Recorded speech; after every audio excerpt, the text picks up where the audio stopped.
You're listening to the Anthology Towns That Were, an episodic narrative podcast. Follow us on YouTube, twitter.com/townsthatwere, soundcloud.com/townsthatwere, and the Anthology Towns That Were on facebook.com. We hope you enjoy.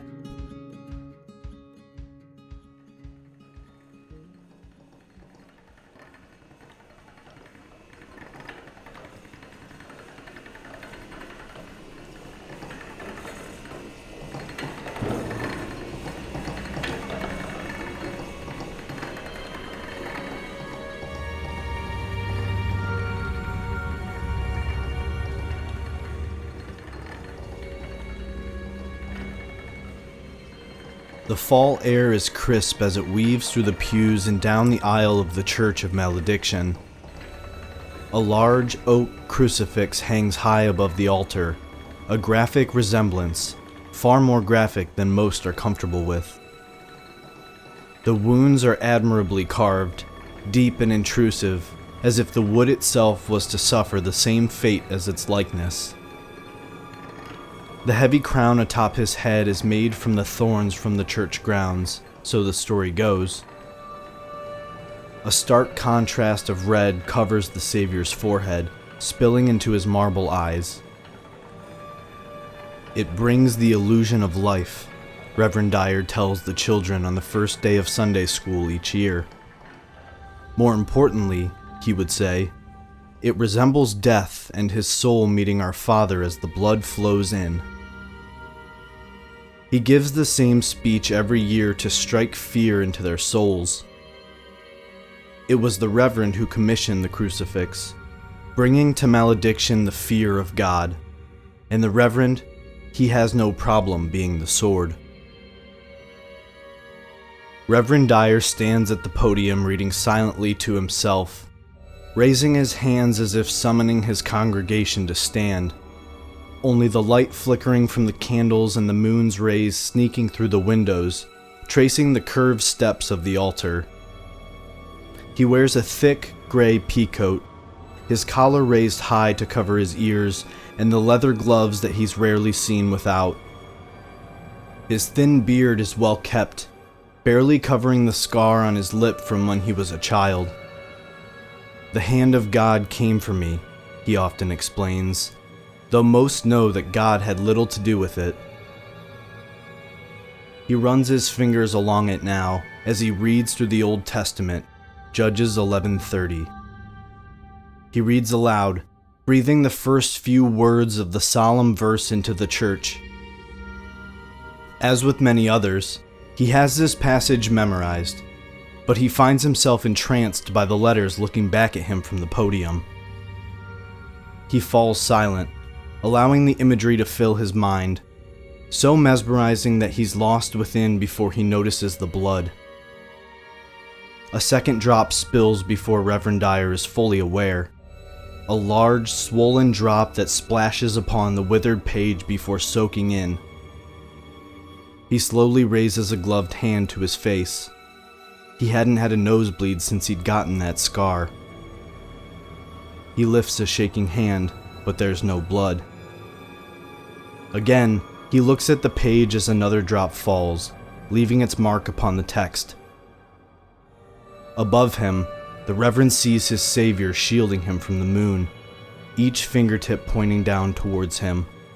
A rhythmic flow of heavy droplets fall at the Reverend's side. His skin turns cold as he descends from the altar.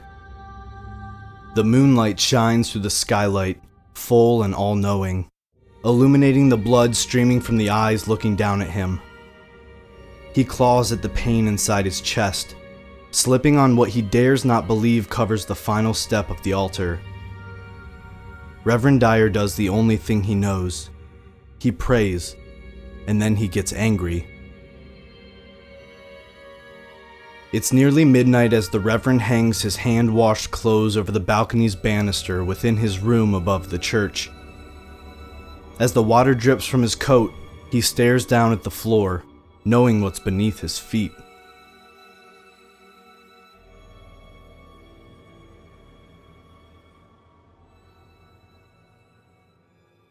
The Church of Malediction stands tall before the woodlands, sheltering it from the rest of the town.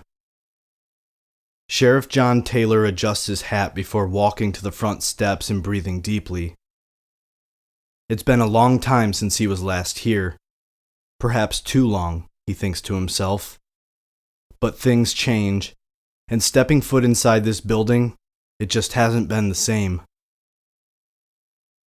The brass handle is cold in the early autumn air as he hauls open the door and steps inside. As he expected to find, the crucifix hanging high above the altar is blasphemously vandalized. Reverend Dyer stands in the aisle below, mopping the mess that has spread throughout the church. When the Reverend's eyes meet the sheriff's, the Reverend leans his mop against one of the pews, welcoming Sheriff Taylor. He explains the night prior, as if it were something out of a culmination of horror stories. It's autumn, the sheriff explains. The leaves start to fall, kids get restless and rowdy. Reverend Dyer dismisses the idea. He holds out the crown of thorns that had recently sat in place, a withered bunch upon their Savior's head, covered with a substance that drenched the church last night. We've had sick trees in Malediction before, the sheriff says. We can get someone out here to check on them. But again, Reverend Dyer has already come to his conclusion. God searches for an offering, he says, and this town is full of sinners. Sheriff Taylor ignores his ramblings, taking the crown for himself, examining the crusted-over substance. These trees are sick, the Reverend continues. One thing we can agree upon. He watches Sheriff Taylor study the crown of thorns. He's tried for many years to bring Sheriff John Taylor back into the light, but the man's stubbornness has been a greater barrier than Reverend Dyer would have believed. This sickness isn't natural, the Reverend says. It wasn't reborn. It was brought back through our walls. He takes back the sacred thorns, his dark eyes scowling down upon the sheriff. The wrath of God's fire, a sickness in his home, all following the return of a Grayson. As expected, the Reverend wins over Sheriff Taylor's attention. Regardless of their differences, their methods of execution, their faith, Sherman Dyer and John Taylor share an equal devotion to malediction. The sheriff tucks down the feelings beginning to erupt from the Reverend's words. James is gone, he says, fighting the trembling anger rising within. Left late last night. He turns his back on the Reverend. Appreciate your time, Sherman, he says, refitting his hat upon his head. We'll look into this for you. Nothing to worry about. Nothing at all, the Reverend thinks, looking down at the mangled crown in his hands before letting it fall to his feet. He knows the reckoning at hand, knows that there's nothing the self-titled warden of malediction can do. An awakening comes.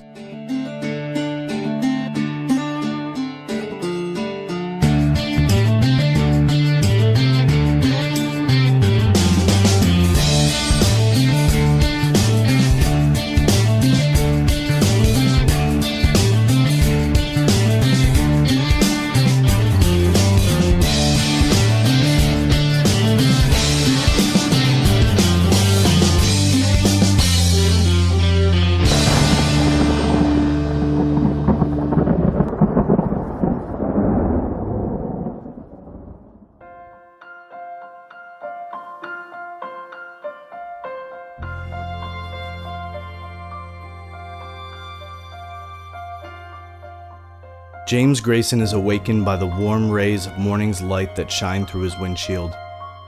He comes to, confused at first as to why his SUV sits on the side of the road just inside the town lines of Malediction. He quickly remembers leaving Rayla, alone in the driveway of the mansion, along with that grave book he dropped to the gravel.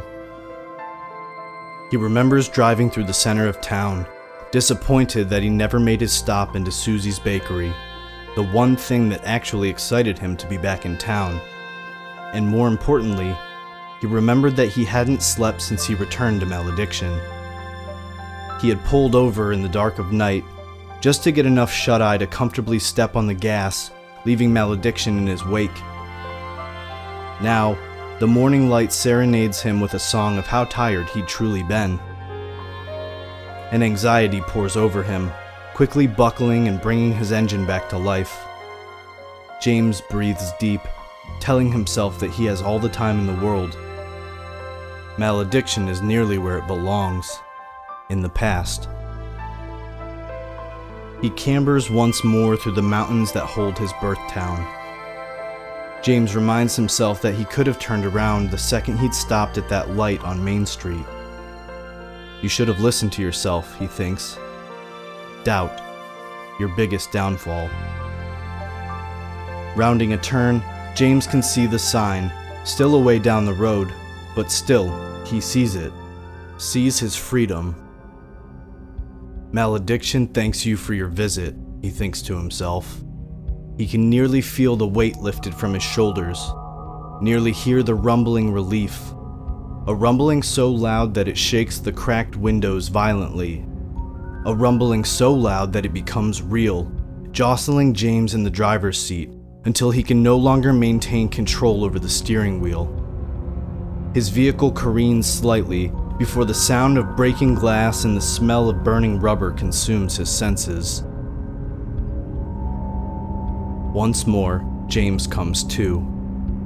To his surprise, his vehicle sits smoking on the side of the road instead of down the ditch and forced between the trunks of the forest as he'd expected. He rubs his head, loosens the forceful grip of the seatbelt around his neck and unlatches himself. His windshield looks like Lake Ophelia frozen over, cracked from the docks of the mansion all the way across to the border of town. But the splotches of red spattered across the broken glass seem out of place, as if he'd plowed through a plague-like swarm of insects. Standing in the middle of the road, he sees the tree that blocks the path in either direction, laying comfortably on the hood of James's car. Its roots create their own forest across the ditch, as if this single tree had been forced from the ground and tossed into the road. It hadn't been James that uprooted it. He runs his hand gently across the bark, pulling it away from the sticky goo, feeling a malicious intent from the unnaturally red sap. He grazes his jeans, searching for his phone, realizing that he left it in the bag in his back seat, turned entirely off.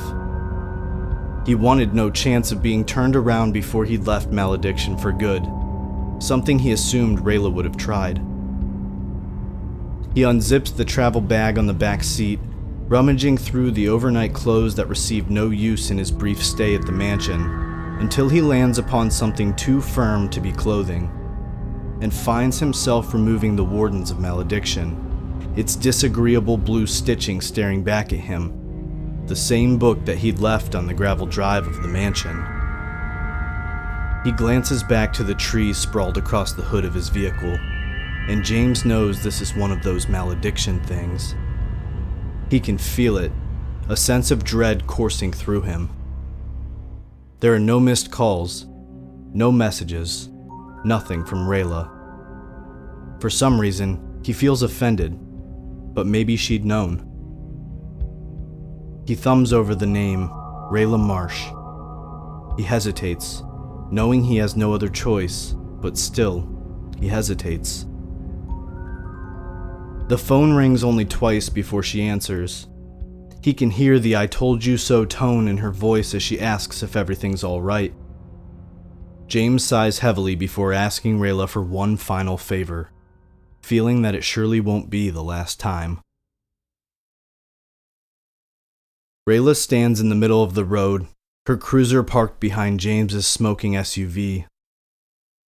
"Looks like Malediction has other plans for you," she says. James shakes his head, not dignifying her with a response. He knew how she would act, even before calling her, though who else did he have? "Much as I hated admitting," James says, "I knew this had something to do with Malediction." "It's plain to see when you've been gone long as you have," Rayla agrees, It's almost as if people in this town don't want to see what's right in front of their eyes. She brushes her gloved hand against the sticky bark and says, "Maybe they just can't see." She turns back to James, nodding to her cruiser, its flashing lights echoing off the tree line. "Come on," she says. "I'll give you a ride. I've got something to look into." James watches the trees pass by from the window of Rayla's car, the opposite direction he'd hoped for. If only he hadn't stopped last night, found a small hotel outside town. He knew it would have meant another hour of driving, but he could have handled it, though perhaps Malediction would still have found a way of stopping him. In his lap, James brushes his hand against the leather cover of the book. "I left this with you," he says at last.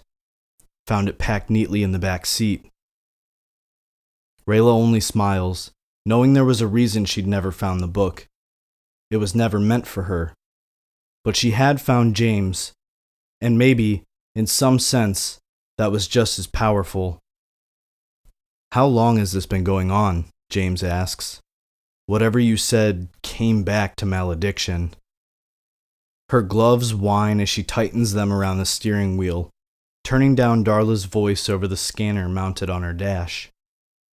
"From what I've learned," she says, "a few centuries. Gloria told me quite a few tales once she got over the fact that I was digging into the town's history. Maybe she figured I could help. It all feels like a wives' tale," she continues. "Something trying to pry its way back into Malediction. God knows why." James laughs, not able to agree more.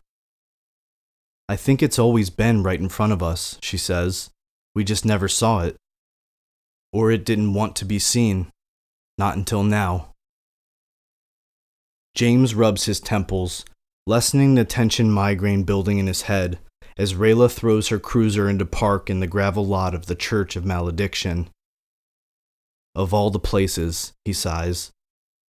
Rayla lectures him on their walk to the heavy double doors of the church, making him aware that she'd offered to drop him off at the Grayson estate, but James had insisted that she might need his help.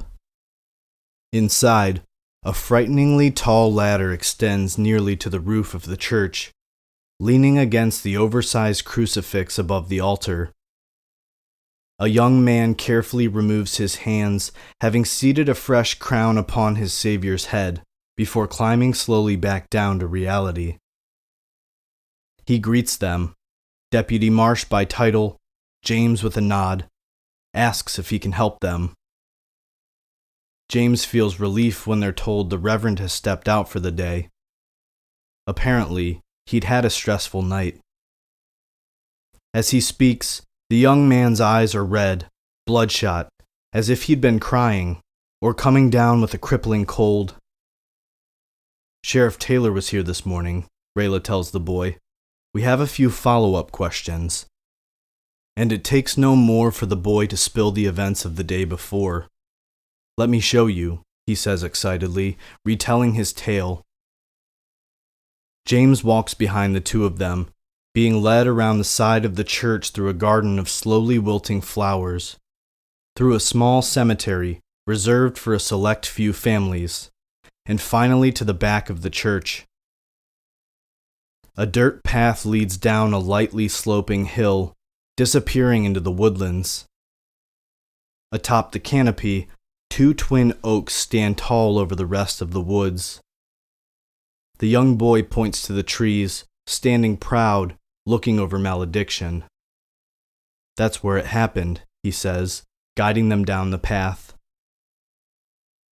James points out the number of flowers still thriving in the woods, a vibrant pink flower standing out amongst the brown and dried leaves. "The crown of thorns," Rayla says, the young boy smiling, ecstatic by her knowledge of the plant. "We plant them every year," the boy says. "They're beautiful, but watch out for the thorns." Rayla admires the flowers, growing more and more frequent, until realizing they stand surrounded by a perfect circle of the flowers, the twin oaks standing perfectly in their center. "I should have come to church more," James says, amazed as the twin oaks seem to rise forever above him. Rayla mumbles something about the Watchers of town. "Your aunt told me about them," she says. "Too large for their own good, shackled by thorns, forced to watch over Malediction for eternity." She says the words as if she repeats the story that had been told to her. The young boy walks slowly to the trees, and as he brushes his hand against the gray bark, James and Rayla notice the uncomfortably red sap leaking from its cracks. "Sheriff Taylor says the trees are sick," the boy says. Rayla agrees hesitantly, not convinced the sheriff saw the same thing she sees now. "The Reverend, though," the boy continues, "he says it's the blood of the Savior, come to flush out the sinners."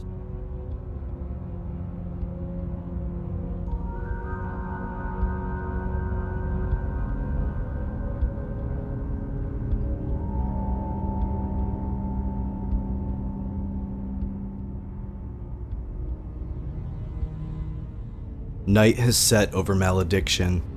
The cool air is bringing a visible mist over the streets. As they walk through the town, the leaves protruding through the mangled soles of their shoes, they relish in their renewed freedom. They can feel the wind cut through their skin, chill their bones. The taste of dirt remains pronounced on their tongues, but with it, they can once again taste something they haven't for so many years: power. They had been bound to Malediction countless years before, forced to sit in torment over their unfinished task. Though it be for selfish reasons, they've been brought back.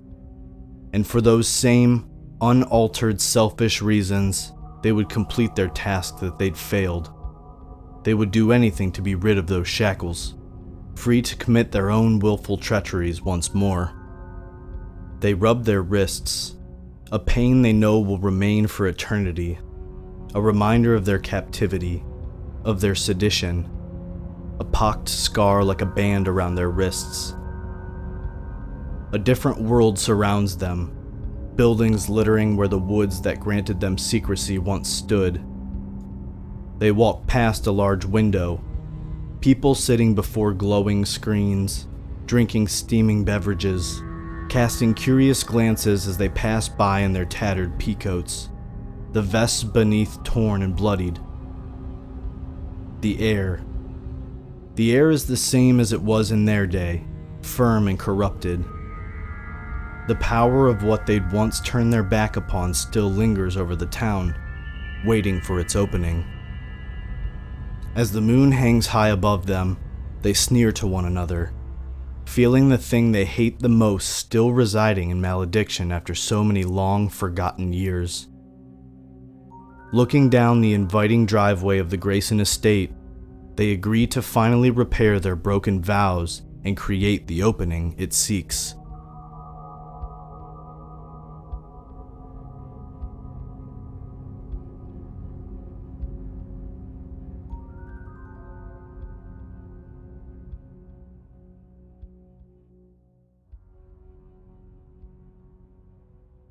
The sun has set when James and Rayla finally leave the sheriff's station.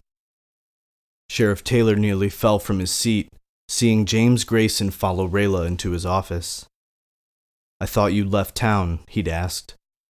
"Tried to," James said.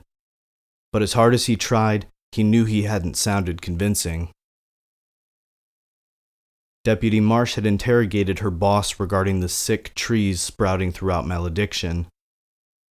Sheriff Taylor hadn't been thrilled to hear her tales of grandeur and mystery, though James was impressed by Rayla's ability to indicate something strange happening in town without sounding as if she needed a tinfoil hat placed atop her blonde head.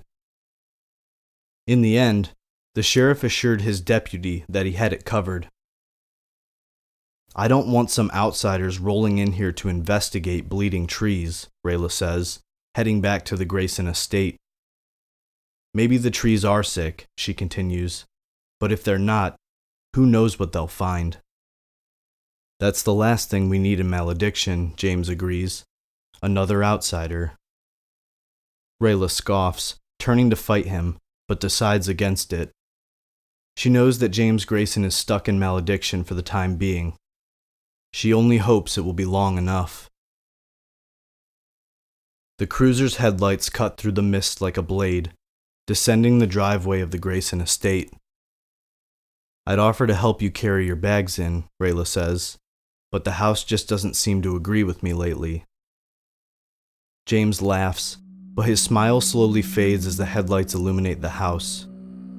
First glinting off the window of the castle-like tower, sheltering the library from the elements, dropping slowly to the front porch.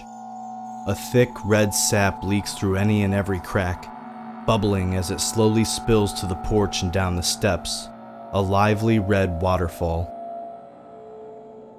James leaps from the car before it comes to a stop, bounding the steps, bursting into the foyer as quickly as he can unlock the front door, finding it the same as he'd left it, dusty and empty.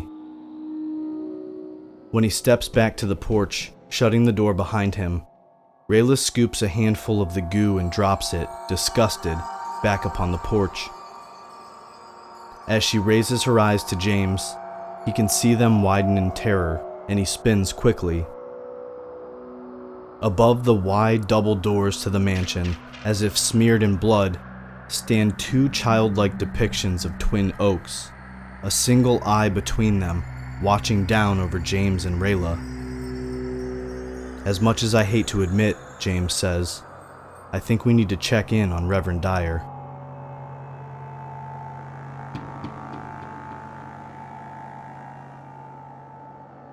"Do you really think it's going after the Reverend?" Rayla asks, driving at a speed that twists James's stomach.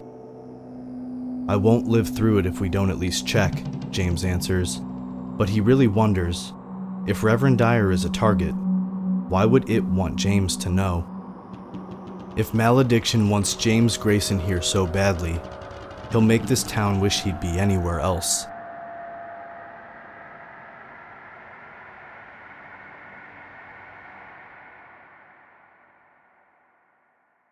The church door slams against the outside wall as James enters the candlelit aisle. Rayla follows, calling out for the Reverend, but the Church of Malediction is dark and quiet. "Stay here," she tells James, unholstering her pistol, disappearing down an unlit hallway.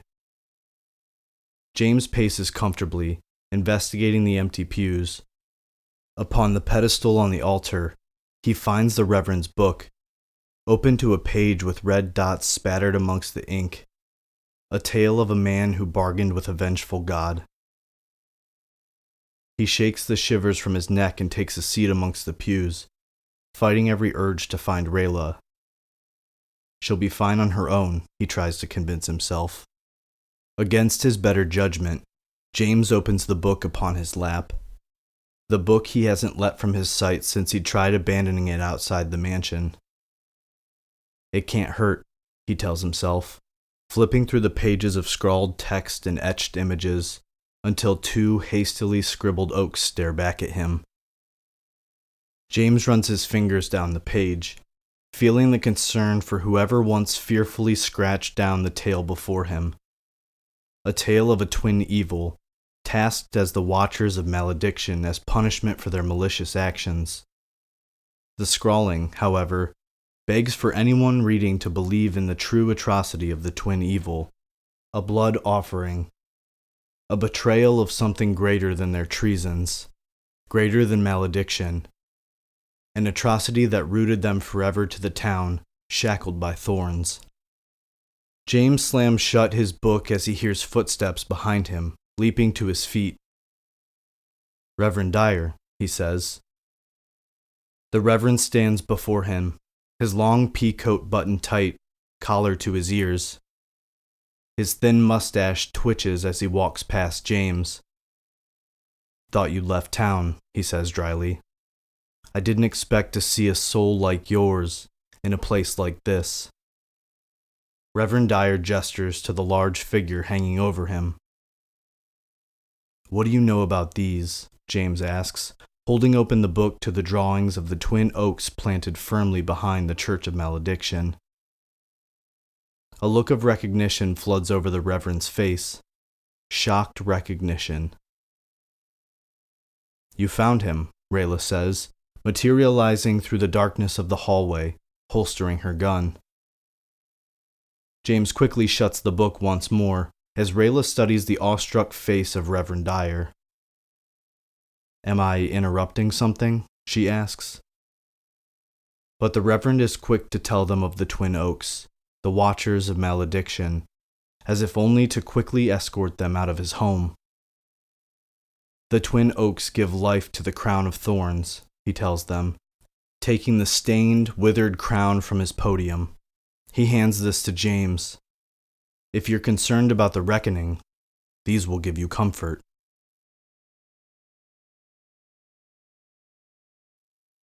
In the darkness of Rayla's cruiser, James studies the crown in his lap, the shackles of the twin evil. Back in the driveway of the mansion, the headlights reflect off the vandalized house, a red mist shrouding it. As Rayla brings her cruiser to a stop, the lights illuminate something that wasn't there when James and Rayla first returned to the mansion. Two figures sitting comfortably on the top porch step. Their garments old and tattered, as if they'd risen from the grave, their skin gray and cold. Without thinking, Rayla shuts down the engine, and as the lights go out, the shadows rise from the porch.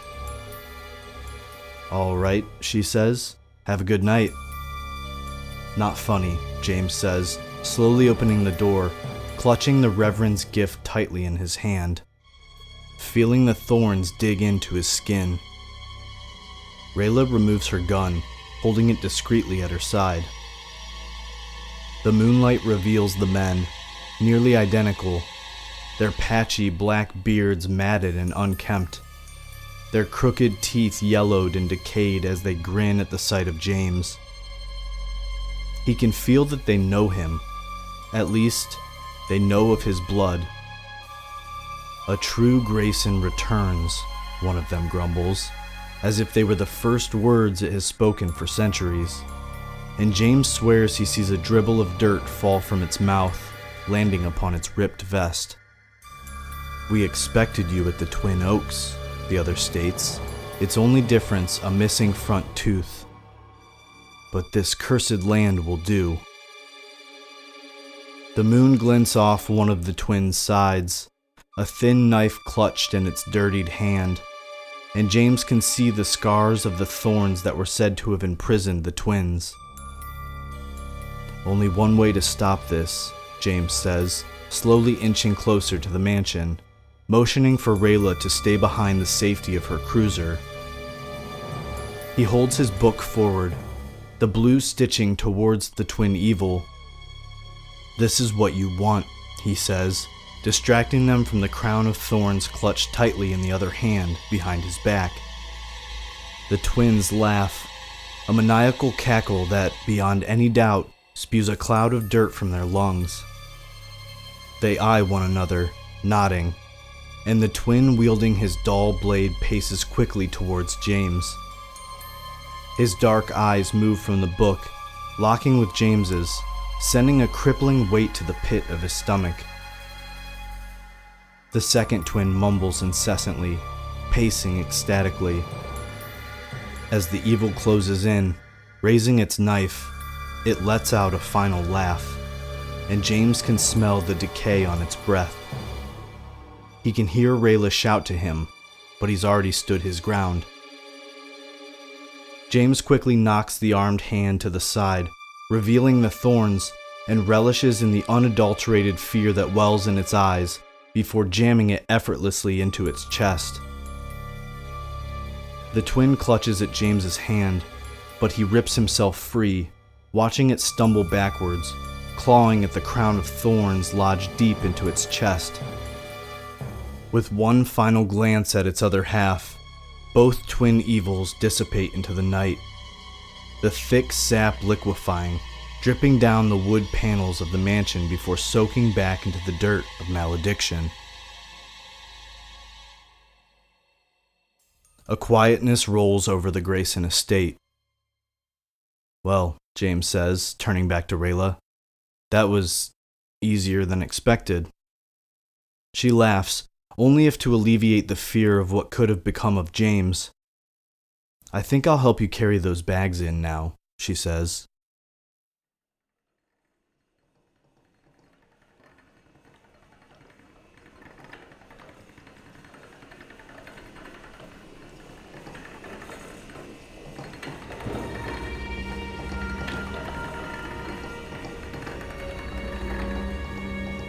A fresh crown hangs over them as they enter the Church of Malediction.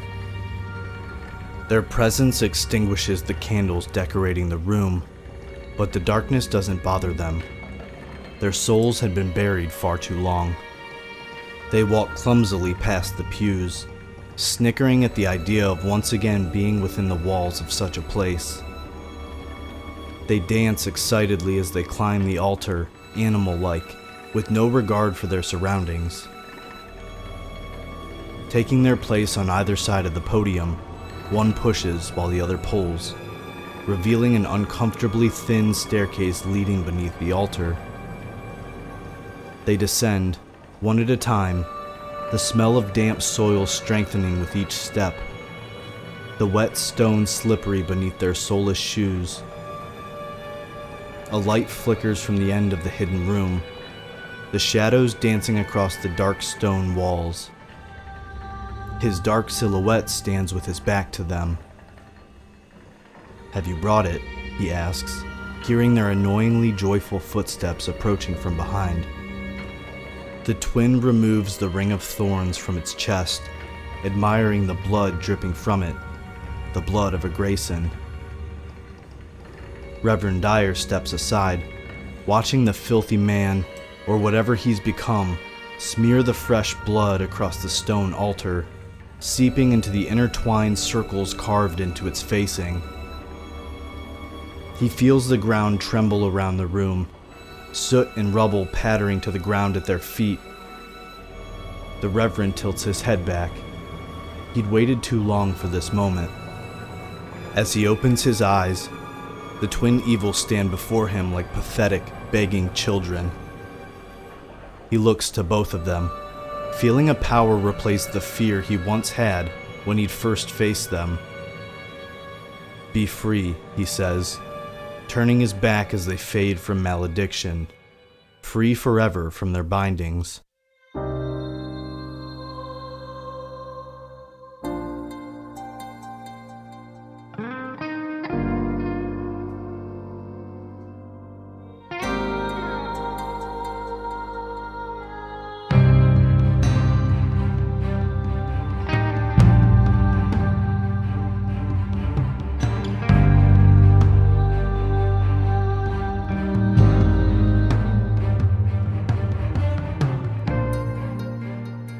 The anthology, Towns That Were, is written by Michael and Jackie Gormley, narrated by Michael Gormley. Music and sound from David Hyde, Free to Use Sounds, The Dark Piano, Purple Planet Music, and Our Music Box.